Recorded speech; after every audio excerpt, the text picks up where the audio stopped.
लोकसभा चुनाव के 7 चरणों का वोटिंग हो चुका है और आप सभी को उसके रिजल्ट का इंतजार होगा।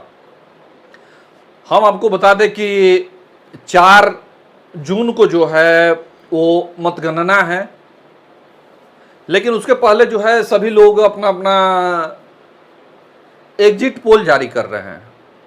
बड़ी बड़ी चैनलें भी जो है वो कल एग्जिट पोल अपना अपना दी है और उसी एग्जिट पोल में हम भी आज हाजिर हैं। और एग्जिट पोल में जो है हम चर्चा करने जा रहे हैं महाराजगंज लोकसभा का। महाराजगंज लोकसभा में यहां से जो आमने सामने की जो टक्कर थी वो टक्कर थी एनडीए समर्थित भाजपा के जो मौजूदा सांसद है, 2 बार से सांसद रहे हैं, जनार्दन सिंह सिग्रीवाल से, और कांग्रेस के प्रदेश अध्यक्ष अखिलेश प्रसाद सिंह के लड़के आकाश कुमार सिंह से। सबसे पहले हम आपको बता दें कि यहां कांग्रेस के जो उम्मीदवार हैं आकाश कुमार सिंह, उनको लेकर के काफी लोगों में नाराजगी थी। उनके पार्टी में भी विरोध का सामना करना पड़ा था अखिलेश प्रसाद सिंह को। यहां के मौजूदा जो महाराजगंज विधानसभा के जो विधायक हैं विजय शंकर दुबे, सबसे पहले जो उनकी नाराजगी आई थी और मीडिया में उनका बयान भी आया था, उसके बाद उनके बेटा जो हैं कांग्रेस से बगावत कर दिए। कांग्रेस से अपना बगावत करने के बाद जाकर के बीजेपी में शामिल हो गए और बीजेपी के लिए, जनार्दन सिंह सिग्रीवाल के लिए यहां से वो वोट भी मांगने लगे।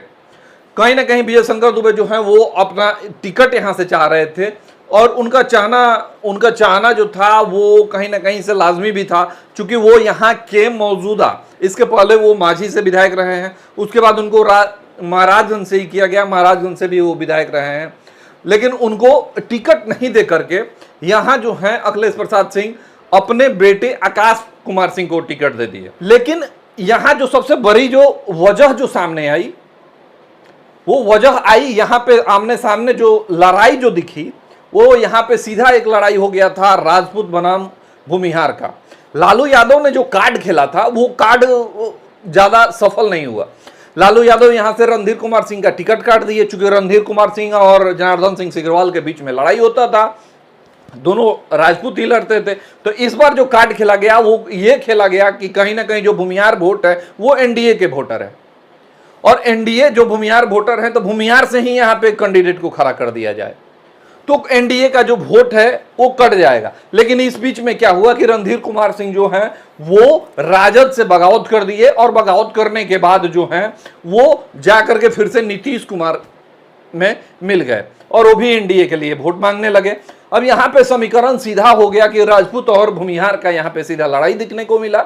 लेकिन आकाश कुमार सिंह चूंकि बाहरी थे तो आकाश कुमार सिंह का जो मैनेजिंग था, अखिलेश प्रसाद सिंह जो प्रदेश अध्यक्ष हैं, राज्यसभा से सांसद भी हैं, वो पूरा दिन रात महाराजगंज में जमे हुए थे।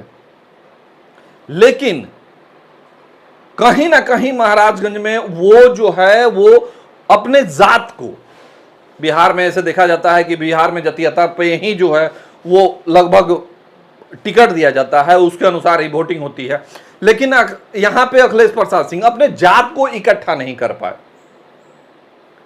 उनके जात में, उनके भूमिहार जात में जो है वो टूट हो गया और वो टूट होकर के वोट जो है वो एनडीए के पक्ष में चला गया। प्रसाद सिंह का जो मैनेजिंग था वो मैनेजिंग कहीं ना कहीं ढीला ढाला दिख रहा था पूरे चुनाव में।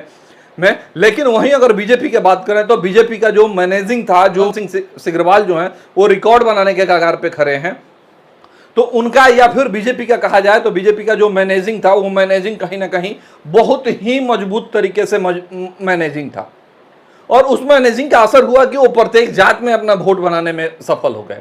हालांकि उनको अगर हम बता दें कि एनडीए से, तो एनडीए के यहाँ पे 3 विधानसभा ऐसा है जहां से एनडीए को बहुत अच्छा खासा बढ़त मिलने वाला है और उस बढ़त को आकाश कुमार कहीं से मेकअप नहीं कर पाएंगे। कांग्रेस जो है वो मेकअप नहीं कर पाएगा। माझी, तरैया और गोरियाकोठी 3 ऐसा विधानसभा है जहां से एनडीए को अच्छा खासा बढ़त मिलने वाला है और उस बढ़त को जो है वो आकाश कुमार किसी भी विधानसभा में जो है वो मेकअप नहीं कर पाएंगे। तो अंतोगत्वा कहीं ना कहीं से इसे लग रहा है कि जो महाराजगंज का जो सीट है वो बीजेपी के में और जनार्दन सिंह सिग्रीवाल एक बार फिर से यहां से जीत के कगार पर दिख रहे हैं। तो आप सोचते होंगे कि हम इतना लेट से क्यों महाराजगंज होकर के, और इतना लेट से हम क्यों एग्जिट पोल अपना जारी कर रहे हैं, हम क्यों यहाँ का विश्लेषण दे रहे हैं। तो हम इस पे जो है बहुत तरह के गणना किए हैं, बहुत तरह का जो है हर एक तरह से हम फीडबैक लिए हुए हैं। अब फीडबैक लेने के बाद जो स्थिति परिस्थिति आई है वो ये आई है कि कुशवाहा वोट जो है वो एनडीए को दिया है। एनडीए में कुशवाहा वोट भी है, यादव वोट भी, यादव वोट में भी, यादव में जो यंग लड़के हैं वो सीधा मोदी को देख करके वोट किए हुए हैं। और यहाँ पे जो एनडीए में जो बीच में एक बार दिख रहा था कि आकाश कुमार हावी हो रहे हैं, लेकिन मोदी जैसे ही यहाँ पे आए तो मोदी फैक्टर जो है वो महाराजगंज में खुल करके चला, और यहाँ से कहीं ना कहीं जो फिर हुआ एनडीए एक बार हावी हो गया। और आपको बता दें कि महाराजगंज से सटे ही छपरा लोकसभा है, और छपरा लोकसभा में जिस तरह की घटना घटी उसके बाद जो है उसका काफी असर पड़ा महाराजगंज पे, और महाराजगंज में खुल करके वोटिंग हो गया। माझी की अगर बात करते हैं माझी विधानसभा में, तो माझी विधानसभा में भी भयंकर वोटिंग हुआ है। लेकिन इन सबसे अलग हट करके एक और भी ट्विस्ट इसमें है। ट्विस्ट महाराजगंज लोकसभा में सबसे ज्यादा वोटिंग अगर किसी का हुआ है तो महिला बढ़ चढ़ करके हिस्सा ली है। और महिला वोटर जो है, महिला वोटर से हमारी बात हुई है बहुत तरह से। जब हम उन लोगों से बात किए, जब हम लोगों से सीधा तौर पे पूछे कि आप लोग किसको वोट किए हैं, हाथ छाप को दिए हैं या कमल छाप को दिए हैं, तो वो लोग बताने में हिचकिचा रहे थे, हाथ और कमल नहीं कह रहे थे। लेकिन फिर भी जब उन लोगों से धीरे धीरे बात करने का कोशिश किए हम, और बात करने के अंदर बात जो उन लोगों के बताया, वो लोग सीधा बोले कि हम विकास को देख करके वोट दिए हैं। तो विकास मतलब सीधा जो है वो नरेंद्र मोदी, वो लोग नरेंद्र मोदी को देख करके वोट दिए हैं। और महिला वोटर जो है, महिला कुछ ऐसे भी महिला वोटर जो है वो सीधा नीतीश कुमार और नरेंद्र मोदी को देख करके वोट करते हैं। और यहाँ पे जो एक ऐसा वोटर लोग थे जो वोटर चुप थे, वो चुप महाराजगंज में ही नहीं थे, पूरे बिहार में थे। वो नीतीश कुमार का वोटर जो इस बार पूरा बिहार में देखने को मिला है, वो कहीं ना कहीं साइलेंट था और वो वोटिंग किया है। इसी वजह से जो है सारे एग्जिट पोल जो आ रहे हैं वो एनडीए के पक्ष में, एनडीए के सीट ज्यादा दिखा रहा है, और एक बार फिर से जो है वो एनडीए का सरकार बनते दिख रहा है। और बिहार में भी जो अच्छा खासा जो सीट लेकर के एनडीए आ रहा है वो कहीं ना कहीं इसमें नीतीश कुमार का भी है। तो अंततोगत्वा हम आपको बता दें कि कहीं से सब मिला जुला करके जो ये आंकड़ा जा रहा है महाराजगंज से, जो यहां से एज करते दिख रहे हैं, वो यहां से फिर एक रिकॉर्ड की तरफ बढ़ रहे हैं और रिकॉर्ड बनाने के मुआयने पे खड़े हैं। और यहां से जो है वो जनार्दन सिंह सिग्रीवाल जो है, बीजेपी जो है यहां से बढ़त हासिल करेगी और यहां से जीत हासिल करेगी बीजेपी। आपको अगर ये मेरा वीडियो अच्छा लगे तो कमेंट सेक्शन में जरूर हमें बताएं। हमारे साथ बने रहें और देखते रहें सहारा अब तक।